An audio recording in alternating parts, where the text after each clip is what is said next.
Greetings, colleagues. This is Last Username, and welcome to Fake Science, Feed the Beast Edition. Today we're going to talk about lithium. That's right, your favorite antidepressant is also an excellent source of energy. Now, those of you who watch my Let's Play, which I'm sure all of you do, probably saw my lithium processing system, but I wanted to do a proper tutorial about it. So today we're going to learn how to mine lithium, how to process it, and how to turn it into useful energy. To get energy from lithium, you're first going to convert it into heat. And as you can see, lithium generates 24,000 heat in a liquid-fueled firebox. For comparison, coal, which is generally considered a pretty good fuel source, only generates 3,200 heat. So lithium is an excellent way to generate heat, one of the best in the game. To get that heat, you're going to pump lithium into a steam boiler like this one, along with some water. And the steam boiler is going to output steam. You're going to pump that into steam engines, like these industrial steam engines, to generate Minecraft joules. You can also send it to a steam turbine to generate EUs. Or you can put it directly into a steam consumer from the Power Converters mod. And then from there, you can easily convert it to any kind of energy you like, if you want to be slightly less realistic. But where does lithium come from? Well, if we look at the recipes for lithium, we'll see there's really only one recipe, and you can make it with an industrial electrolyzer, which is, of course, a GregTech machine. So you're going to need GregTech to do any of this stuff. Should mention that. And we get lithium from electrolyzing clay dust. Just two different kinds of clay dust. Clay dust comes from pulverizing, macerating, yada yada, clay blocks. Clay blocks, of course, come from plain old clay. Now, where do you get clay? Well, you could run around rivers and oceans digging up little patches of clay, but that's a rather manual process. It's not really automatable. Turns out that there is a recipe for clay. You can craft it using water and red cobblestone. Red cobblestone comes from digging up red rock. And red rock is what you find in these mountain ridge biomes. Probably seen it before. This is all red rock. Now you could go find some mountain ridge biomes in the overworld and just dig up all the red rock and take it home with you. That's not a bad idea. But if we have Mistcraft installed, then there's something even better we can do. There is a mountain ridge biome page, which you can use to generate a Mistcraft world that has limitless red rock in it.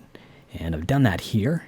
And without getting into the ugly details of how to make stable Mistcraft pages, I'll just show you the pages that went into this one. Got zero length, noon, normal sun, clear modifiers. That'll make it always day in this world. Normal moon, normal stars. Flat terrain, that's going to be much easier to mine. Standard lighting, no weather, because who needs weather? Mountain ridge, single biome, and clear modifiers at the end. And if you turn that into a descriptive book, you're going to get something like this. So this is the flat version of Mountain Ridge. For some reason, this generates at the maximum height. You can see look at my Y coordinate there. We're at Y257, so this is the maximum height that blocks can possibly exist. I'm not sure why it generates like that, but it's not a big problem. We can work around it. And once you've got this, you're going to have a world where the top 3 or 4 layers are made of red rock. Now, it doesn't go any deeper than that. Go down a few layers and you're going to hit stone. So we're just going to want to make a machine that skims about 3 layers off of the top of the world and just goes forever. So I've done that.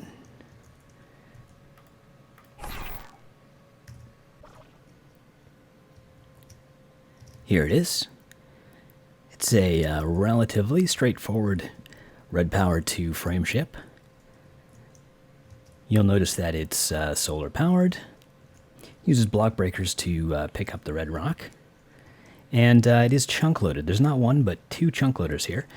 That's necessary in order to keep this reliably chunk loaded. You'll notice that when those chunk loaders move, they kind of change into crates for a moment. Occasionally, during that moment, they can actually stop loading the chunks. And if there's only one of them, then eventually it will become unloaded during one of those brief moments. But by attaching two of the machine to the machine on different sides of the inchworm drive, one of them is always standing still and keeping the chunks loaded. So you're going to have to do that if you want a reliable chunk-loaded frameship. We've also got a portal spawner connected to wireless redstone so we can catch up with the machine when it gets to be thousands of kilometers away. Another wireless receiver to turn the machine on and off. And you'll notice that I've got these block breakers pointing up, which is a little unusual. The reason for that, let me show you. The reason for that is because I can't place blocks at this level, which means I can't build the machine at that level. So the machine has to be entirely below that level. But I couldn't just leave that top layer there because then the sun wouldn't get to the solar panels to make the machine go. So I just placed the top row of block breakers pointing up, and that works fine. The other two rows are on the front as usual. So now that you have a lifetime supply of red cobblestone, you're going to want to build one of these, a lithium fuel factory. Now there's a lot of different ways to do this. In this particular design, I'm using Applied Energistics to do the automation, and Zycraft fabricators and Zycraft multi-tanks. Let's go see how it works step by step. So at the beginning of the pipeline, we have to craft red cobblestone and water into clay. And that's what's happening here. We've got a Zycraft fabricator with the clay recipe in it. Now, fabricators will pull their ingredients from any adjacent inventory. So adjacent to this fabricator, we have a Applied Energistics ME interface exporting the red cobblestone. And on three sides of the fabricator, we have Zycraft multi-tanks. So there's three tanks here. They kind of overlap in the corners, which is not a problem. And if you look inside the tank, you can see that where it touches the fabricator, I've put these item IO blocks. These are blocks that you can put in the wall of a multi-tank that will expose the inventory slots of the tank to any machines. So these inventory slots are exposed to that fabricator, and these are the slots that are used to fill and empty containers with the ingredients, with the liquid in the tank. So what's happening here is there's two buckets in this multi-tank, two empty buckets. An empty bucket in here will be instantly filled with water that's in the tank.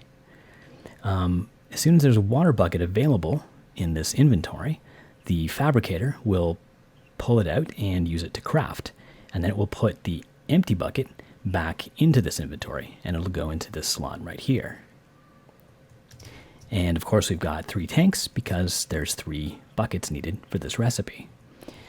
Now the water is coming from these Zycraft water blocks right here. They are attached to valves in the walls of each tank. And what those will do is simply fill the tanks up with water constantly. So the fabricator is constantly emptying the water blocks are constantly filling it. And that's how we make a machine that is constantly crafting clay without using any energy. It's very fast, very simple, very elegant. The next step, of course, is to craft the clay into clay blocks. We've got another fabricator doing that here, pulling its clay from the adjacent fabricator. And then an ME import bus is pulling the clay blocks onto the network. The clay blocks will end up in this rotary macerator through this ME storage bus on top of it that is filtering for clay blocks. Macerator will turn the clay blocks into clay dust, which will be sucked back onto the network with an import bus, and the clay dust will end up in any one of these three industrial electrolyzers. Again, using storage buses that are filtering for clay dust. Now, I've used this little trick with storage buses all over the network. The reason for that is because by using the machines as storage, you don't actually need to have any storage on the network. You don't need any chests, don't need any storage cells or anything like that. If you're using export buses here, then I'd have to have some sort of chest or something where all the items could go temporarily before they get, between getting imported and getting exported. But by using storage buses on the machines themselves, then the machines become the storage for the network. And it keeps everything running smoothly, because things can only get stored in the machines where they're supposed to go. So when you electrolyze clay dust, you're going to end up with 4 different things. We've got the lithium, which is what we really want.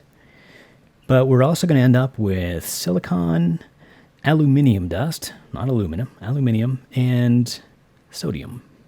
And we've got to do something with these items. We can't just let them clog up the factory. So we pull them all out of here with import buses. The aluminium is going to a deep storage unit. Should last us a good long time. And I've got 3 more Zycraft multi-tanks where I'm dumping all the liquid. I'm using liquid transposers to empty the cells into the Zycraft tanks. Unfortunately, you can't use the liquid transposer that's kind of built into the tank here because you can drop cells into it and it will put the liquid in the tank, but it won't give you the cell back. It just kind of destroys it. So, assuming you don't want to spend 1 tin ingot, or 5 tin ingots rather, for every single lithium you produce, you're going to have to use the transposers. It's kind of annoying, but they're not too expensive. I've got 1 transposer on the lithium and 2 transposers each on the silicon and sodium.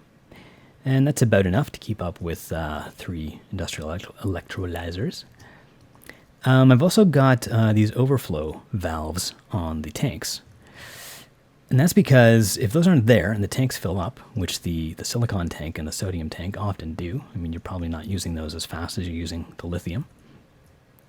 If you let them fill up, then the transposers will get backed up and the whole factory will get backed up and you'll stop getting lithium and run out of energy. So pretty much any tank that I build, I put an overflow valve on it because I'd rather destroy the liquid than have the whole factory shut down.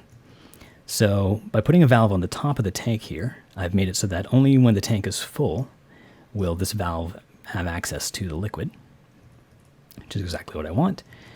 And I got a liquid duct coming out of the valve going into one of these things, which is a liquid disposer, and that will just destroy any liquid that's pumped into it. Here is an alternative to the multi-tank fabricator contraption for the crafting phase of the lithium factory. This right here is a liquicrafter. This comes from the Mine Factory Reloaded mod. What it is it's an automated crafting table. But in addition to an item inventory, it also has a bunch of liquid tanks built into it.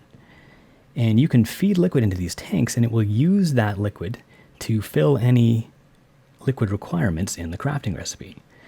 So here I've got the clay recipe, and I've got a bunch of red cobblestone in the inventory, and some water in the tank.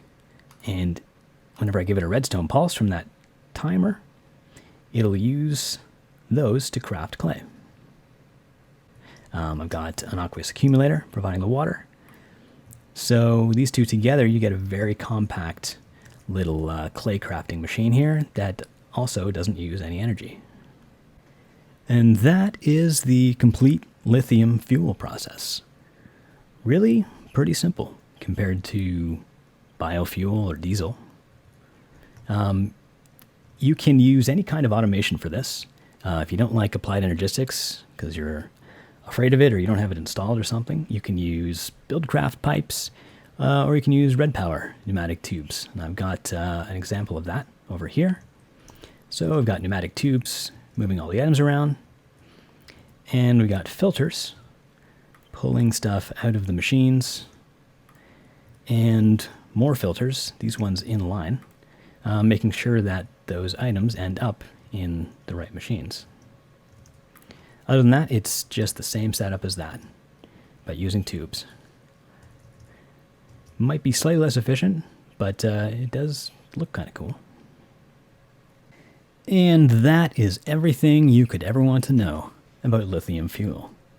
Or is it? If you guys have any ideas for how to improve this, or just anything else you want to show off, feel free to leave a video response. I'd love to see what you guys can come up with. And look forward to more Fake Science Feed the Beast edition. There's so much fake science in Feed the Beast. I'm sure I'm going to have lots of stuff to show you guys. So until the next episode, I'm last username, Fake Scientist. Keep it fake.